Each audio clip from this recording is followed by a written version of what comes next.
এই মুহূর্তে আমাদের সঙ্গে রয়েছেন লোকসভার সাংসদ সৌগত রায়। তার সঙ্গে কথা বলে নেওয়ার চেষ্টা করব। সৌগতবাবু, আমরা দেখতে পাচ্ছি প্রায় এক মাসেরও বেশি সময় ধরে জুনিয়র চিকিৎসকরা যারা রাজপথে রয়েছেন, আন্দোলন করছেন। এক নির্যাতিতার এক চিকিৎসক যিনি মারা গিয়েছেন তার প্রতিবাদে মুখ্যমন্ত্রী মমতা বন্দ্যোপাধ্যায় তাদের সঙ্গে কথা বলেছেন, রাত পর্যন্ত কথা বলেছেন। তারপরে আজ আবার আরও একটি চিঠি চিকিৎসকদের পক্ষ থেকে দেওয়া হয়েছে, সরকারকে আলোচনা করতে বলা হচ্ছে। কি বলবেন? কিছু বলবো না।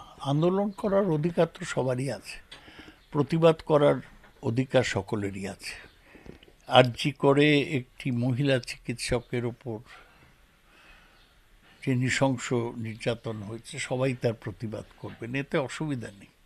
অসুবিধা হচ্ছে যে এই জুনিয়র ডাক্তাররা যারা সরকার থেকে মাইনে পান, তারা দীর্ঘদিন কাজে যাচ্ছেন না। তার ফলে চিকিৎসা পরিষেবা সরকারি হাসপাতালে খুব ক্ষতিগ্রস্ত হচ্ছে।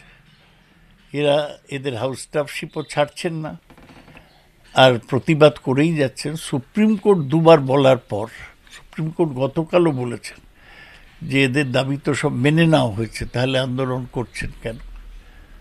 তাহলে ওরা আইনের বিরুদ্ধে প্রত্যক্ষভাবে যাচ্ছেন। সরকারের সিদ্ধান্ত নিতে হবে এই ব্যাপারে তারা কি করবেন। আমি এই জুনিয়র ডাক্তারদের এই মনোভাবের, এই অ্যাটিচিউডের তীব্র বিরোধিতা করছে। একের পর এক আধিকারিক যাদেরকে সরাতে বলেছিল জুনিয়র চিকিৎসকদের পক্ষ থেকে, মমতা বন্দ্যোপাধ্যায় সরিয়ে দিয়েছেন তাদের প্রত্যেকে, স্বাস্থ্যক্ষেত্রে, প্রশাসনিক ক্ষেত্রে। তারপরেও জুনিয়র চিকিৎসকরা তারা নিজেদের দাবিতে অনড়। এটা খুব দুর্ভাগ্যজনক। যদিও সরকারি অফিসার যারা, তাদের সরকার যে কোনো সময় বদলি করতে পারে, কাউকে তো সাসপেন্ড করা হয়নি বা ছাঁটাই করা হয়নি। তাও সরকার কিছুটা নমনীয় মনোভাব দেখিয়ে মুখ্যমন্ত্রী আলোচনার পর কিছু কিছু লোককে ছড়িয়ে দিয়েছেন। কিন্তু এটা তো সুপ্রিম কোর্টও এটা পর্যবেক্ষণে বলেছে, এরপর আর জুনিয়র ডাক্তারদের আন্দোলন করার, কাজ না করার কোনো যুক্তি নেই। স্যার, এই গোটা পর্বে জহর সরকারের মতো একজন বর্ষিয়ান যিনি আমলা ছিলেন, যিনি তৃণমূল কংগ্রেসের রাজ্যসভার সাংসদ ছিলেন, তিনি পদত্যাগ করেছেন। সুখেন্দু শেখর রায়, তিনি ক্রমাগত নিয়মিত যিনি পোস্ট করছেন সামাজিক মাধ্যমে, গোটা বিষয়টাকে দলকে একটা এত গুরুত্ব দিচ্ছেন কেন? জহর সরকার তো জীবনে কোনোদিন নির্বাচনে দাঁড়াননি, কারুর প্রতিনিধি নন। সুখেন্দু শেখর রায় নির্বাচনে দাঁড়িয়েছেন, জীবনে জিততে পারেননি তিনি। এরা কার প্রতিনিধি? এদের ব্যক্তিগত মত এরা বলছেন।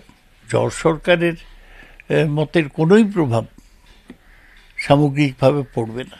তারপরেও তো পার্টির কাকে কনসিডার করতে হয়? যে মাটিতে দাঁড়িয়ে পার্টি করে, তার যে পার্টির হয়ে যেতে, তার পার্টি এ নিয়ে কেন ভাববে? তারপরে তো দিনের শেষে তৃণমূল কংগ্রেসের প্রতিনিধি রাজ্যসভায় ছিলেন বা এখনো আছেন।